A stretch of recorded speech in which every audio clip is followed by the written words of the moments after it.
Si tu regardes cette vidéo aujourd'hui, c'est que tu te demandes certainement comment améliorer ton éloquence en 10 minutes par jour.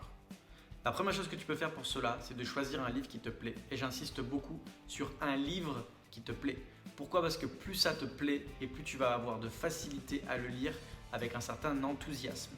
Et ça, c'est hyper important. Donc la première chose, chaque jour, tu vas prendre ton livre, tu vas te mettre debout, tu vas ouvrir ton livre et tu vas commencer à le lire à voix haute, comme s'il y avait un auditoire devant toi. Et dans le même temps, tu vas te filmer et t'enregistrer pendant 10 minutes. À la fin de ces 10 minutes, tu vas regarder ton enregistrement et tu vas te poser 3 questions.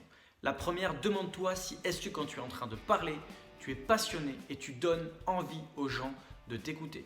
Pourquoi? Plus tu as de l'enthousiasme, plus tu as le sourire, plus tu as de l'énergie et plus cela va être communicatif et plus cela va donner envie aux gens de t'écouter. En revanche, si tu es chiant à mourir, que quand tu parles, tu n'as pas envie, tu ne vas pas communiquer de l'enthousiasme et tu ne vas pas donner envie aux gens de t'écouter. Donc première chose, note ta passion et ton envie de 1 à 10. La deuxième chose, note ton élocution. Pourquoi? Parce que si quand tu parles, on ne te comprend pas, comment veux-tu que le public t'écoute? Donc note ton élocution de 1 à 10. Si ton élocution est trop mauvaise, prends le temps de regarder cette vidéo pour l'améliorer.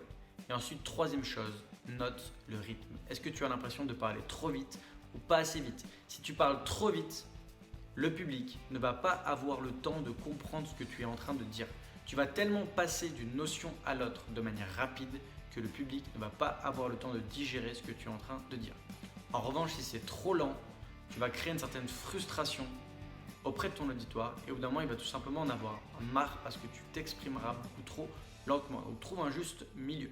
Une fois que tu as noté ton passion et ton envie, ton élocution et ton rythme, je t'invite à attendre le jour suivant. Et le jour suivant, essaye d'améliorer ces points. S'il n'y a pas assez de passion, pas assez d'envie, mets beaucoup plus de sourire, mets beaucoup plus d'enthousiasme, mets beaucoup plus d'énergie. Tu verras qu'au bout de 30 jours de booster ta passion, de booster ton envie, tu verras que quand tu communiqueras face à un auditoire, tu auras beaucoup plus de facilité à montrer ta passion et tu donneras envie aux gens de t'écouter. Ensuite, chaque jour, en améliorant ton élocution, tu verras qu'au bout de 30 jours, en seulement 10 minutes par jour, tu t'exprimeras beaucoup plus facilement. Et plus tu t'exprimes facilement, plus on comprend ce que tu dis, plus ça va être facile pour ton auditoire de te suivre. Et ensuite, la troisième chose, c'est le rythme. Tu verras que si tu trouves le juste milieu au niveau de ton débit de parole, tu seras ni trop chiant, ni trop rapide. Et ça aura un impact considérable sur l'efficacité que tu auras sur ton auditoire. Je t'en dis pas plus pour aujourd'hui. Abonne-toi à la chaîne YouTube, laisse-moi un commentaire, dis-moi lequel de ces 3 points tu vas mettre en pratique, lequel de ces 3 points est le plus difficile pour toi. Et comme ça, tu pourras participer au tirage au sort et remporter peut-être la carte cadeau, une valeur de 30 €. Je vous en dis pas plus et je vous donne rendez-vous dès demain pour la prochaine vidéo.